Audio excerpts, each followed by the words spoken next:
আপু, তোমার কথা বলা ভিডিওগুলো দেখতে বেশি ভালো লাগে, তুমি কেন ভয়েস ভিডিও দাও না?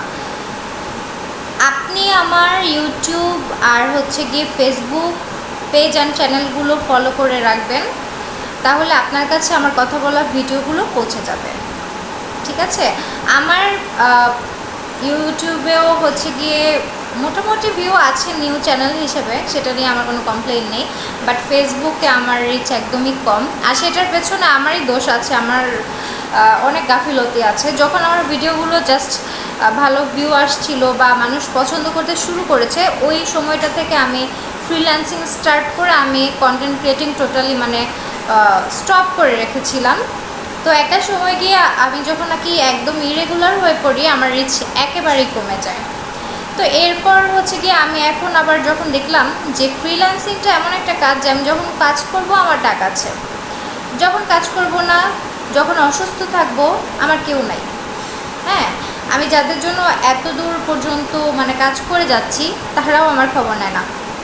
আমার হাত ধরে বেশ কয়েকটা চ্যানেল আছে, অনেক উপরে উঠে গিয়েছে।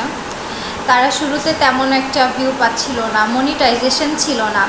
বাট আমার লেখা স্ক্রিপ্টে কাজ করে বা আমার ভয়েসে কাজ করে অনেকের অনেক ভিউজ হয়েছে, অনেক চ্যানেলে মনিটাইজেশন চলে আসছে। কিন্তু এরপর তারা আমাকে ভুলে গেছে, তারা আমার কথা আর মনে রাখে নাই।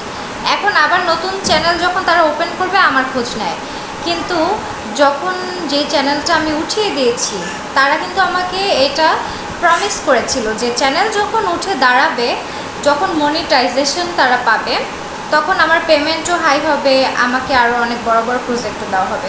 সেই সময়টায় তারা আমাকে ভুলে গেছে। সো আমার মনে হলো যে মানুষের চ্যানেলগুলো উঠায় দিই, তারপর তো আমাকে আর মনেই রাখে না, আসলে নিজের জন্যই কিছু একটা করি। দ্যাটস ওয়াই আবার কন্টেন্টে ফিরে আসলাম। বাট এমন একটা সময় ফিরেছি যখন আমার ভিউজ তারপর হচ্ছে গিয়ে একদমই ডাউন হয়ে গেছে, রিচ কমে গেছে, মানুষ আমাকে ভুলে গেছে ফেসবুকের। সো তারপর আমি ট্রাই করে যাচ্ছি, দেখি কি হয়। আর যদি নাও হয়, এটা নিয়েও আমি মন খারাপ করবো না, তবে আমি ট্রাই করে যাচ্ছি। আর টিকটকে আবার ভালো একটা রেসপন্স পেয়েছি আমি। আর ইউটিউবে নতুন চ্যানেল হিসেবে আলহামদুলিল্লাহ যাই আমার লাইকস বা কমেন্টস বা ভিউজ আসছে, এগুলো নিয়ে আমার কমপ্লেন নাই। সো হচ্ছে গিয়ে আপনারা যারা টিকটকের অনেকেই বলেন যে টিকটকে তো আমার অনেক ফলোয়ার্স, অনেক বলতে যে অনেক সেটা না, বাট ইউটিউব ফেসবুকের তুলনায় আমার যথেষ্ট ফলোয়ার্স আছে এই টিকটকে। সো আপনারা অনেকে আমাকে রিকোয়েস্ট করেন যে আপু, তোমার কথা বলা ভিডিও ভালো লাগে, তুমি কথা বলা ভিডিও দাও। সো আমার কথা বলা ভিডিওগুলো কিন্তু আমার ফেসবুক যে প্রফেশনাল আইডি, ওটাতে রেগুলার পাবেন। অন্যান্য আরও আমার পেজ আছে, আরেকটা প্রফেশনাল আইডি আছে, ওইটাতেও পেয়ে যাবেন। আর হচ্ছে ইউটিউবে পেয়ে যাবেন। সো যারা আমার কথা বলার ভিডিওগুলো চান, তারা কিন্তু এগুলাতে চোখ রাখবেন। ওকে, ওয়েট, কি লিখছে? ওয়েস্টার্ন, আমার ওয়েস্টার্ন পরা নিয়ে কোনো কথা হবে না, ঠিক আছে? ওয়েস্টার্ন কাকে বলে আপনি হয়তো সেটা জানেনও না। আর হচ্ছে গিয়ে আমার সম্পর্কে কমেন্ট করার আগে আমার ভিডিওগুলো আপনার আগে গিয়ে দেখা উচিত ভালো করে, যে আসলে আমি কেমন, তারপর কমেন্টটা করা উচিত ছিল। আপনি যেই কমেন্টটা করেছেন না কেন, আমি ভিডিওটা ডিসপ্লে করছি না, কারণ ডিসপ্লে করতে গেলে দেখা যায় কি, অনেকে ভাবে যে হুটহাট একটা মানুষের কমেন্ট বক্সে একটা কমেন্ট করে বসি, মানুষটা যখন আমার নাম ধরে রিপ্লাই করবে, অনেকগুলো মানুষ আমাকে চিনবে। আবার অনেকে হচ্ছে না জেনে বা হুটহাট ভালো কিংবা খারাপ কমেন্ট করে, তারপর নামটা যখন ধরে রিপ্লাই করি, এম্বারাসিং মোমেন্টে করে।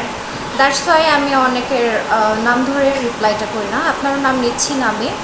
বাট যেই আমাকে কমেন্টটা করেছেন না কেন, অবশ্যই আপনি আমার এই ভিডিওটা দেখলে বুঝতে পারবেন যে আপনাকেই বলছি যে ওয়েস্টার্ন কাকে বলে আপনি সেটা হয়তো চিনেনই না।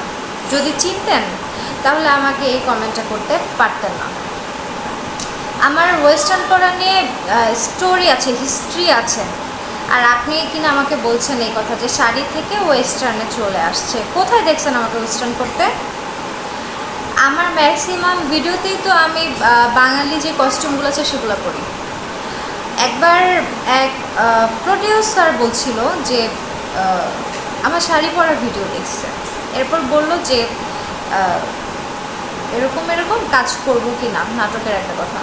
তো তখন আমাকে বলছিল যে তুমি যে কস্টিউমগুলো পরো, তুমি যে গেট আপে থাকো, এই গেটআপে তোমার যা বয়স তার চেয়ে তুমি 5-6 বছর বেশি বাড়ায় ফেলো তোমার এই কস্টিউম আর গেটআপের কারণে। ঠিক আছে, আমি সেই মেয়ে। তো আমি বলেছিলাম যে আমি জাস্ট এই গেটআপে যেটাই করতে পারবো সেটাই করব। আর আমার হাজব্যান্ড তো এসবে রাজিও না কখনো। মিডিয়া বলতে আমার হাজব্যান্ড কখনো রাজি ছিল না, রাজি এখনও না। বাট আমি অনেক সময় জোর করে ওকে রাজি করানোর ট্রাই করি। এখনও মিডিয়া আমি কাজ তেমনভাবে করি নাই, হয়তো এই যে যা দেখতে পাচ্ছেন এই প্ল্যাটফর্মগুলোতে, এর বাইরে ঘরে বসে থেকে, বাইরে গিয়ে আদার্স কোনো কিছুতে না। তারপরে ওই টাইমটা আমি ভেবেছিলাম যদি হাজব্যান্ডকে রাজি করাতে পারি কোনোভাবে, তাই ওনার সাথে আমি কথা বলেছিলাম। তারপরে ওই টাইমটাতে ওনার নক পেয়ে আমি রিপ্লাই করেছিলাম, কারণ আমার মনে হচ্ছিল যে আমি যদি আমার জামাইকে রাজি করাতে পারি দু একটা কাজ করলাম আমি। তো তখন উনি আমাকে কি বললো যে আমি ওয়েস্টার্ন করলে ভালো হবে, কারণ আমার সাথে নাকি যাবে বা এরকম টাইপসের। ওই আপুটাও আমাকে অনেকবার রিকোয়েস্ট করেছে যে আপু তুমি ওয়েস্টার্ন করো ভালো হবে। তখন আমি বলছি যে আমি যদি শাড়ি বা 3 পিস বা দেশীয় কস্টিউমে যদি কাজ করতে পারি তো আমি করব, আর দেশীয় কস্টিউম ছাড়া আমাকে যদি ওয়েস্টার্ন করতে হয় তাহলে এমন কোনো কাজ আমি কখনো করবোই না, আর আমার দরকারও নাই এমন ফেমের। সো আমি সেই মেয়ে।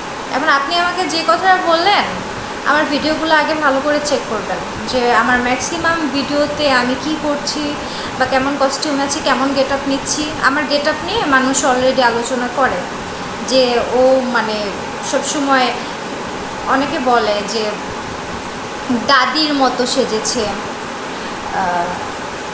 আন্টির মতো সেজেছে, এরকম টাইপসের কমেন্টসও করে। বাট আমি এগুলো এনজয় করি, খারাপভাবে নিচ্ছি না। কারণ আমি এখন বয়স কমাতে গিয়ে কিংবা নিজেকে স্মার্ট বোঝাতে গিয়ে এখন যদি আমাকে ওয়েস্টার্ন করতে হয় এমন কাজ আমার করার দরকার নেই।